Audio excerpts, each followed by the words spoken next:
ಕುಡಿದ ಮತ್ತಿನಲ್ಲಿ ಕೃಷಿ ಹೊಂಡಕ್ಕೆ ಬಿದ್ದು ಇಬ್ಬರು ಸಾವನ್ನಪ್ಪಿದ್ದಾರೆ.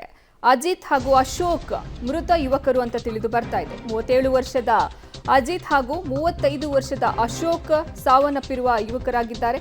ಹಾಸನದ ಬೇಲೂರಿನ ಕಾನನಹಳ್ಳಿ ಗ್ರಾಮದಲ್ಲಿ ಈ ಘಟನೆ ನಡೆದಿದೆ. ನ್ಯೂ ಇಯರ್ ಪಾರ್ಟಿ ವೇಳೆ ಆಯ ತಪ್ಪಿ ಬಿದ್ದು ಈ ಅವಘಡ ಸಂಭವಿಸಿದೆ. ಆಟೋ ಚಾಲಕನಾಗಿದ್ರು ಅಶೋಕ್, ಇನ್ನ ಕೃಷಿಕನಾಗಿ ಕೆಲಸ ಮಾಡಿಕೊಂಡಿದ್ರು ಅಜಿತ್. ಬೆಳಗ್ಗೆಯಾದ್ರೂ ಮನೆಗೆ ಬಾರದಿದ್ದಾಗ ಪ್ರಕರಣ ಬೆಳಕಿಗೆ ಬಂದಿದೆ.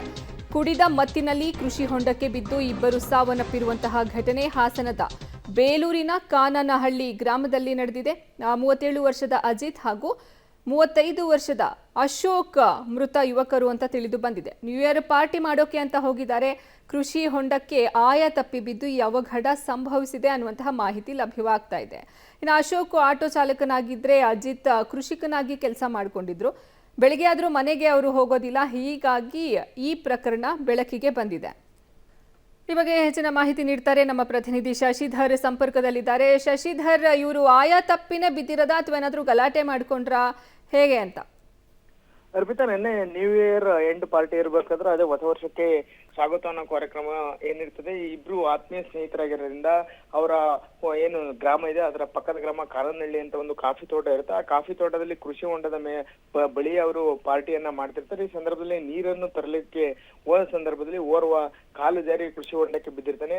ಆತನನ್ನ ರಕ್ಷಿಸಲು ಹೋದಂತಹ ಮತ್ತೋರ್ವ ಅವನು ಸಹ ಕೃಷಿ ಹೊಂಡಕ್ಕೆ ಬಿದ್ದಿರ್ತಾನೆ. ಅಜಿತ್ ಹಾಗೂ ಅಶೋಕ್ ಇಬ್ಬರು ಸಹ ಆ ಕೃಷಿ ಹೊಂಡದಲ್ಲಿ ಮುಳುಗಿ ಮೃತಪಟ್ಟಿರ್ತಾರೆ. ಬೆಳಗ್ಗೆ ಎದ್ರು ಅವರಿಬ್ಬರು ಸಹ ಮನೆಗೆ ವಾಪಸ್ ಬರದ ಕಾರಣ ಪೋಷಕರು ಎಲ್ಲೆಡೆ ಹುಡುಕಾಟವನ್ನ ನಡೆಸ್ತಾರೆ. ಏನು ಕೃಷಿ ಹೊಂಡದ ಬಳಿ ಚಪ್ಪಲಿ ಹಾಗೂ ಮದ್ಯದ ಬಾಟಲ್ ಬಿದ್ದಿರ್ತದೆ. ಇದರ ಆಧಾರದ ಮೇಲೆ ಅವರು ಪೊಲೀಸರಿಗೆ ಮಾಹಿತಿಯನ್ನ ನೀಡಿದರೆ ಸ್ಥಳಕ್ಕೆ ಬಂದಂತಹ ಅಗ್ನಿಶಾಮಕ ದಳದ ಸಿಬ್ಬಂದಿ ಹಾಗೂ ಪೊಲೀಸರು ಇಂದು ಸಂಜೆ 6:30 ಹುಡುಕಾಟವನ್ನು ನಡೆಸ್ತಾರೆ. ಕೃಷಿ ಹೊಂಡದಲ್ಲಿ ಇಬ್ಬರ ಶವ ಪತ್ತೆಯಾಗಿರ್ತದೆ. ಇದರಲ್ಲಿ ಅಶೋಕ್ ಏನಿದ್ರೆ ಅವ್ರಿಗೆ ಕಳೆದ 2 ತಿಂಗಳ ಹಿಂದೆ ಎಂಗೇಜ್ಮೆಂಟ್ ಆಗಿರುತ್ತೆ. ಇದೇ ಏಪ್ರಿಲ್ 14ರಂದು ಅವರು ಮದುವೆ ನಿಶ್ಚಯ ಆಗಿರುತ್ತೆ. ಅಷ್ಟರಲ್ಲಿ ಅವರು ಕೃಷಿ ಹೊಂಡದಲ್ಲಿ ಮುಳುಗಿ ಸಾವನ್ನಪ್ಪಿರ್ತಕ್ಕಂಥದ್ದು ಅವರ ಪೋಷಕರಿಗೆ ಇಲ್ಲದ ಒಂದು ದುಃಖವನ್ನ ತಂದಿದೆ. ಇಬ್ಬರ ಶವಗಳನ್ನ ಈಗ ಕೃಷಿ ಹೊಂಡದಿಂದ ತೆಗೆದು ಬೇಲೂರು ತಾಲೂಕು ಆಸ್ಪತ್ರೆ ಶವಗಾರಕ್ಕೆ ರವಾನಿಸಲಾಗಿದೆ. ಧನ್ಯವಾದ ಶಶಿಧರ್, ನಿಮ್ಮೆಲ್ಲ ಮಾಹಿತಿಗಾಗಿ.